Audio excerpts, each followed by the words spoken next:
আগামী 26 তারিখে ঢাকা সোহরাওয়ার্দী উদ্যানে বাংলাদেশের সমস্ত পীর মাশায়েখদের উদ্যোগে এক মহাসমাবেশ হবে, মহাজনসমুদ্র হবে। প্যালেস্টাইনের জন্য, বাইতুল আকসার জন্য, প্যালেস্টাইনের মজলুমদের জন্য, প্যালেস্টাইন ফ্রি প্যালেস্টাইনের জন্য, বাইতুল আকসার জন্য এক মহাজনসমুদ্র হবে।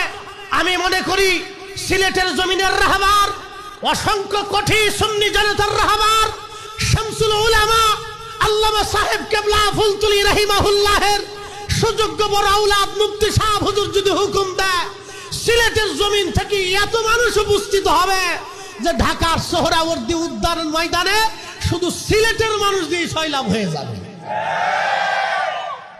কি মনে করেন হতে পারে না? বাকি দরবারগুলি থেকে যদি মানুষ আসে, ঢাকা শহরে মানুষ জায়গা দেওয়ার কোনো জায়গা থাকবে বলে আমার মনে হয় না। আল্লাহ যেন কবুল করুক, সকলে বলে না আমিন।